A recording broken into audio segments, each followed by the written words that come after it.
Hello विद्यार्थी मित्रों, नमस्ते।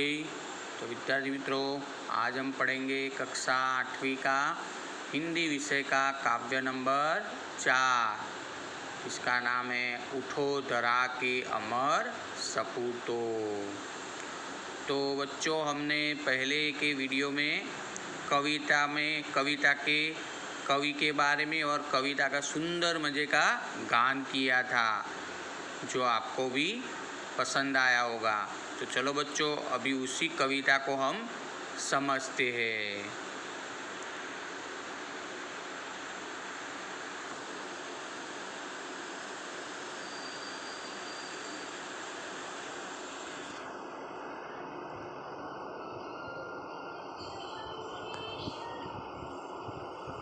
उठो धरा के अमर सपूतो, पुनः नया निर्माण करो।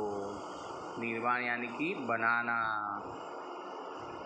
नई शुरुआत करना, बराबर। जन जन के जीवन में फिर से नव स्फूर्ति, नव प्राण भरो। नई प्राण, नई बात, नई किरण, ज्योति नई, नई उमंगे, नई तरंगे, नई आस, नई सांस नई। तो युग युग के मुरझे सुमनों में नई नई मुस्कान भरो। उठो धरा के अमर सपूतो, पुनः नया निर्माण करो।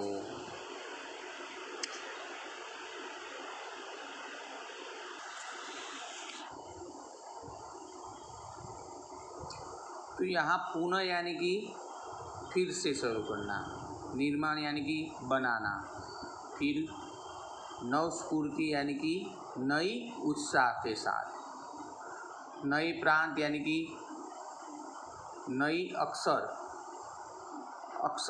बोलते हैं ना, हाँ। फिर नई किरण, ज्योति नई, नई उमंगे, नई तरंगे, नई आस। तो यहाँ कवि ने कहा है कि हे भारत माता के अमर सपूतो, अब पुनः नया निर्माण करने का समय आ गया है।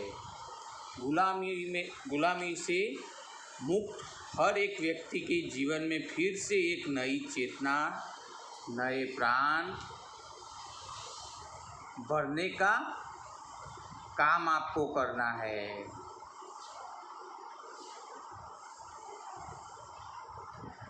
तो क्या कहा, एक बार फिर से वो समझा देता हूँ।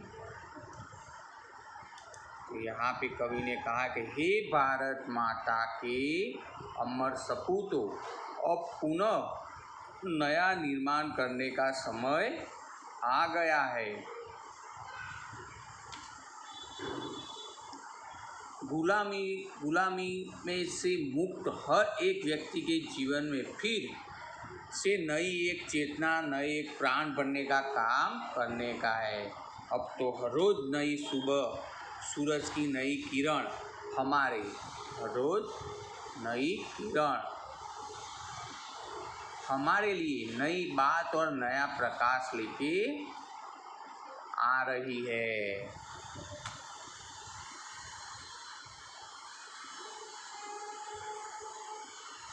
अब तो हर एक के मन में नई उमंग, तो हर एक के मन में नई उमंग और तरंग है।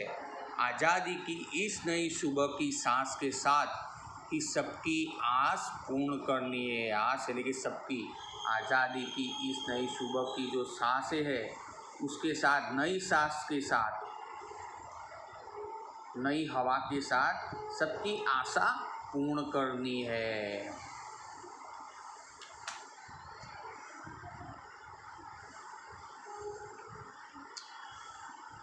इन मुरझाए फूलों में नई जान भरनी है।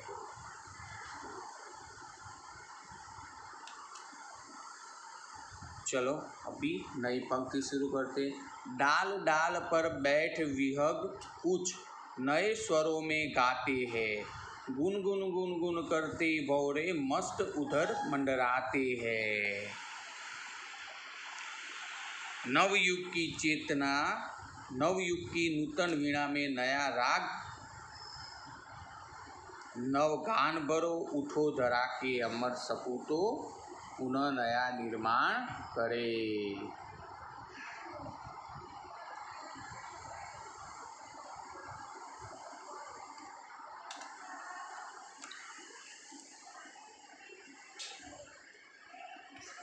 तो आज़ादी की इस पूर्ति से बड़ी सुबह से अब खुश है और डालियों पर बैठे हुए पक्षी भी क्या करते हैं, गीत गाते। विहग यानी कि पक्षी, यानी कि डाल डाल पर जो पक्षी बैठा है वो भी आज़ादी की इस नई स्फूर्ति के गीत गा रहे हैं।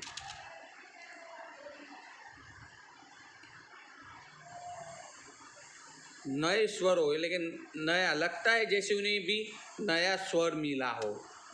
बागों में चारों ओर भंवरों का गुंजार सुनाई पड़ता है।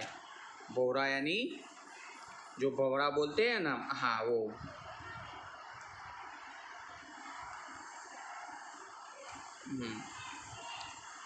तो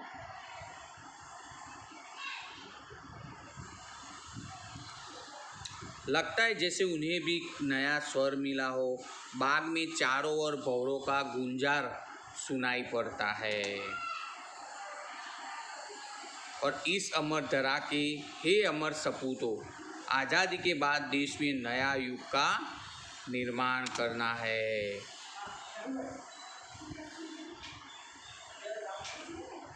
इसे नए युग रूपी वीणा में तुम नया राग और नया गीत भर के कुछ नया निर्माण करो।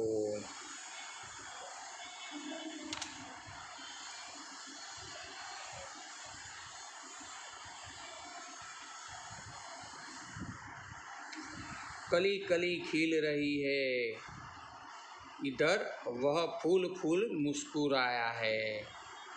धरती माँ की आज हो रही है नई सुनहरी काया।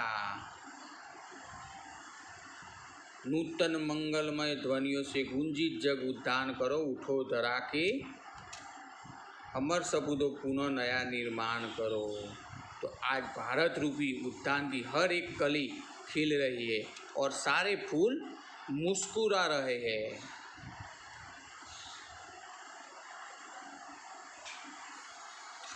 आज़ादी के सूर्य ने सारी धरती को प्रकाशित किया है। ऐसा लगता है कि धरती को अपना, ऐसा लगता है कि धरती माता का शरीर सुनहरा हो गया है, यानी कि सोने का हो गया है, गोल्ड।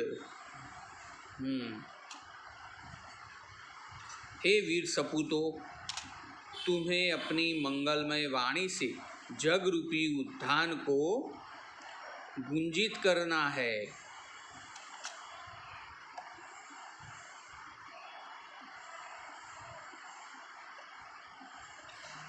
आगे, सरस्वती का पावन मंदिर शुभ संपत्ति तुम्हारी है, तुमसे हर बालक इसका रक्षण और पुजारी है। सत सत दीपक जला ज्ञान के नवयुग का आह्वान करो, उठो धरा के अमर सपूतों पुनः नया निर्माण करो। तो यह पूरा देश सरस्वती का मंदिर है और यहाँ की शुभ यानी कि कल्याणकारी विद्याएं ही तुम्हारी संपत्ति है। तो क्या कहा है, सरस्वती का पावन मंदिर। तो यह पूरा देश क्या है, सरस्वती का मंदिर है और यहाँ की शुभ विद्या ही तुम्हारी संपत्ति है, यानी कि कल्याणकारी विद्याएं ही तुम्हारी संपत्ति है।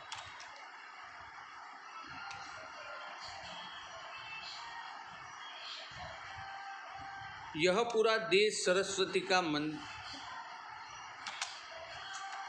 मंदिर था और उसकी विद्याएं तुम्हारी संपत्ति है। तुम में से प्रत्येक बालक इस शुभ विद्या मंदिर का रक्षक और पुजारी है।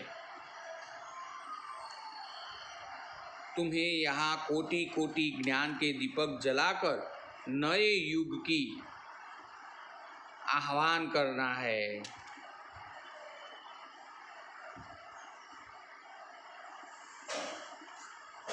हे अमर सपूतों, इस कल्याणकारी ज्ञान के द्वारा ही तुम नए युग का निर्माण करो।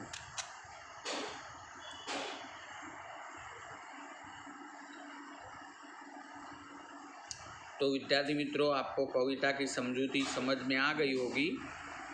तो हमारी आज का चैप्टर उठो धरा के अमर सपूतों यहाँ पे समाप्त होता है और आगे का चैप्टर हम नेक्स्ट वीडियो में पढ़ेंगे। तब तक के लिए नमस्कार, धन्यवाद।